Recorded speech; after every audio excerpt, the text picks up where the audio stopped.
Hello, my name is Alex, and I'm going to be telling a story tonight. I first of all like to thank my audience for being here. Hey. Yay. And yeah, so this story is about how my parents Alan, got you're gonna miss the married. show. Come on, take a seat.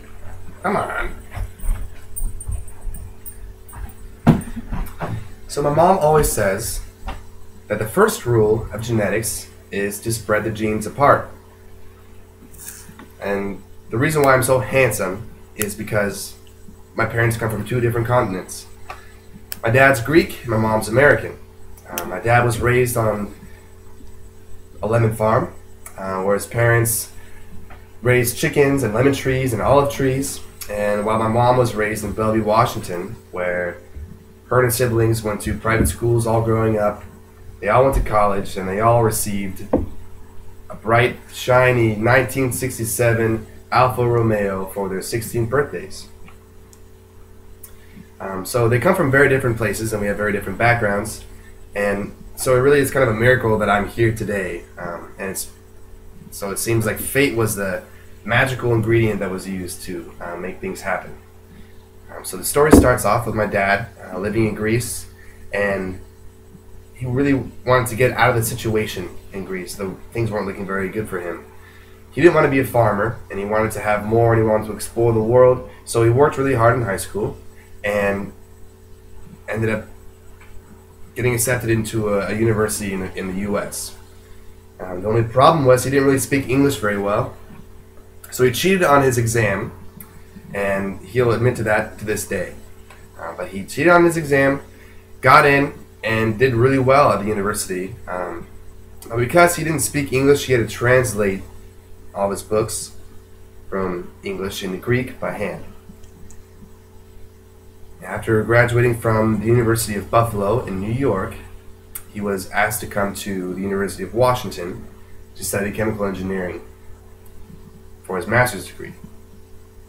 And while he moved to Washington, and he started living with this guy named Milton. And Milton had a friend named Sheila. And Sheila was an art history major. She was really interested in Greek culture and Greek heritage, and really hoped to go to Greece and study someday. And so she had heard that Milton had a new roommate named Dimitri, and was really looking forward to meeting him to talk about Greece and see what it was like, and just to get some ideas. And they met, and they hit it off immediately. But after Sheila left, Milton and my dad were left alone, and my dad said to Milton very quietly, he said, "Milton, listen to me. That girl, I'm going to marry her someday." So it was as if a prophecy had been told.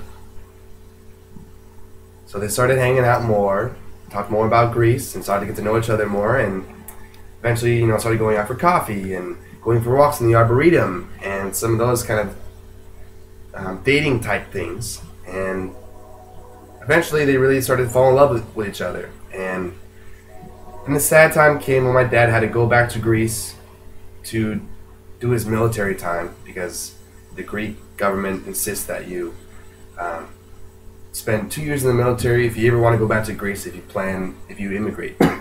So he moved. And my mom said, "Take me with you."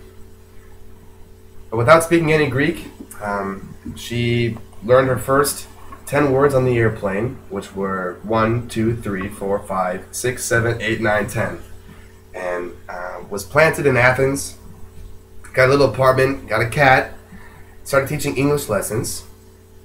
And my dad was stationed up in the mountains 2 hours away, where she would drive up to see him on the weekends, and they would hang out for a couple hours, and then she would drive back, and they would write letters to each other, and they had this kind of romantic, distant relationship type thing going on. And that happened for about 2 years, until they moved back to the States and decided that they were going to get married. But neither my dad's parents nor my mom's parents were very excited about the fact that they came from two different backgrounds and two different worlds, and they thought that it wasn't possible and that they shouldn't get married. But they really loved each other a lot, and they had been through a lot together, and they thought that it was worth a chance. So they got married and had a wonderful honeymoon here on Orcas Island, then flew to Greece, and had another wedding over there for my dad's side, and had their honeymoon on the island of Corfu. So they really tried to balance out both the Greek heritage and culture and the American heritage and culture. And so the story goes that they lived happily ever after. So that's that. Thanks a lot. Great.